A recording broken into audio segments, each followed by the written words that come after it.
जय हिंद साथियों, अभी हम लोग उपस्थित हैं एग्जाम टूर चैनल पर और आप लोग का लगातार कमेंट था कि रामांशु सर से थोड़ा सा इंटरव्यू लीजिए। तो मैं बता दूं, अभी हम लोग चर्चा करेंगे बीएसएससी सीजीएल को लेकर, यानी कि जो आपका परीक्षा रद्द हुआ है, क्या उसी से सभी विद्यार्थी को न्याय मिलेगा या नहीं, इन सारे चीज पर हम चर्चा करेंगे। सर आपका स्वागत है एग्जाम टूर। बहुत बहुत धन्यवाद। सर विद्यार्थी लोग का, या आप भी सर थोड़ा सा बताइए इस पर, अगर फर्स्ट शिफ्ट का एग्जाम को रद्द कर दिया गया तो क्या सभी अभ्यर्थी के साथ न्याय हो चुका? नहीं, बिल्कुल नहीं। देखिए, इसमें यह था कि पेपर बाहर नहीं आएगा जी, पेपर बच्चों को नहीं दिया जाएगा।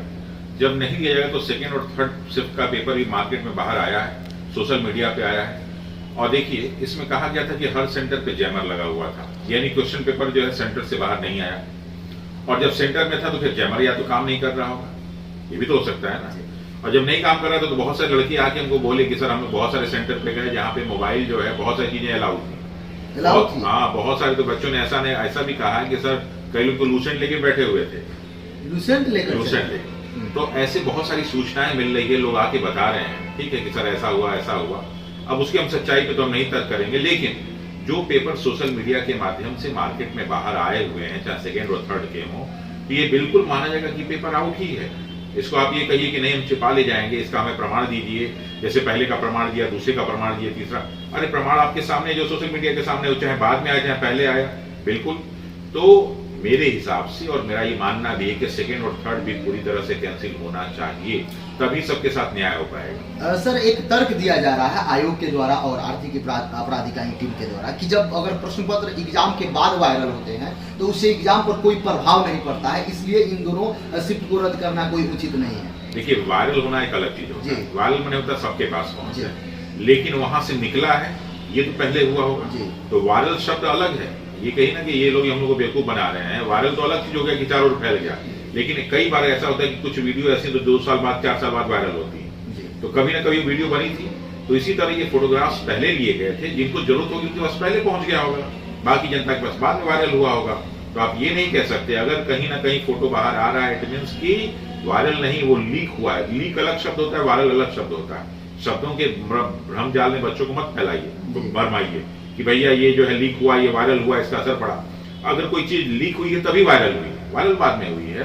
तो लीक हुआ है और लीक हुआ है तो पेपर जो है कैंसिल होना चाहिए, बिल्कुल 100%। सर आप अभ्यर्थी को क्या बोलिएगा? देखिए, अभ्यर्थी से हम यही कहेंगे कि आप अपनी जो है मांग को सही तरीके से उनके सामने रखिए और सब जाइए सबसे सामने यही बात कहिए कि भाई देखिए पेपर लीक हुआ है, वायरल आपके साथ भले बाद में आया हो, लेकिन कई जगह मैंने देखा कि उसमें लिखा हुआ है कि 2:53 पे आ गया। 2:53 पे आया, इसका मतलब कि क्या हुआ, पहले ही आ गया वो। और बहुत जगह आंसर लिखे हुए, बहुत सारी इस तरह की चीजें मिली हुई है, तो आखिर वो सब कैसे चीजें आ गई हैं? तो इसमें आर्थिक इकाई को और भी जाके सर्च करने की जरूरत है। सिर्फ जो है छात्रों को कहने पे ही उन्होंने पहला जैसे कह दिया, छात्रों कहने पे नहीं हुआ, ये तो पूरा प्रमाण था इसलिए वो मान लिए। क्योंकि इसमें भी प्रमाण बच्चे नहीं दे पा रहे, बच्चे कहाँ से प्रमाण देंगे भाई? आपने सर्च कीजिए, लेकिन अगर आपका मूड नहीं होगा उसको सर्च कराने का तो कहाँ से सर्च होगा? और बच्चे तो डर के मारे बहुत सारे नहीं दे पाएंगे, हो सकता है कि कुछ पीछे भी हट जाए। लेकिन ऐसे में छात्रों को अपनी मांग पूरी तरह से रखना चाहिए और जब तक ये पेपर ना कैंसिल हो जाए तब तक अपनी मांगों को रखना चाहिए। और साथ ही साथ मैंने पहले दिन भी कहा था, आज से 2 महीने 3 महीने पहले 6 महीने पहले भी ये कहा था कि हर छात्र को 3 डिमांड रखनी चाहिए। पहला क्या, क्वेश्चन पेपर हमें मिलना चाहिए, दूसरा आंसर का कार्बन कॉपी मिलना चाहिए, और तीसरा उसका आंसर की जारी होना चाहिए ताकि हम लोग मिला पाए। क्योंकि आपके पास कोर्ट में जाने के लिए कुछ है ही नहीं, कल कोई भी रिजल्ट आएगा तो आपके पास कोई प्रमाण है ही नहीं, या उनसे पूछेंगे तो कहेंगे तो आप तो सब जला दिए, तो फिर आप दोबारा कोर्ट में भी नहीं जा सकते।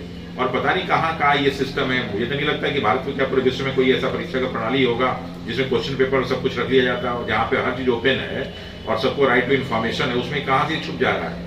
तो छात्रों को ये भी मांग रखनी चाहिए। अगर वो मांग नहीं रखेंगे तो ये मान ली कि उनका सिलेक्शन नहीं होने वाला है, वो चाहे कितना कर ले। सर इस बार जो आप देख रहे थे सर, बच्चों के साथ आप कदम से कदम मिला बिल्कुल बच्चों के साथ हम लोग एकदम शुरू से, लेकिन प्रशासन की नजर एक टीचर में बहुत आसानी से पड़ती है, तो बहुत आसानी से हमको कई चीजों में फंसा सकता है। क्योंकि ये मांग हमारी नहीं है, ये मांग छात्रों की है। हम सपोर्ट कर सकते हैं, हम उसमें आगे नहीं रह सकते, क्योंकि जब छात्र मांगेंगे तो छात्र के लिए जितना भी हो सकता है सभी टीचरों को मिलकर करना चाहिए, हर प्रकार का सहयोग करना चाहिए। लेकिन अगर छात्रों की ये डिमांड है कि टीचर आगे रहेगा तो नहीं हो पाएगा। क्यों नहीं हो पाएगा?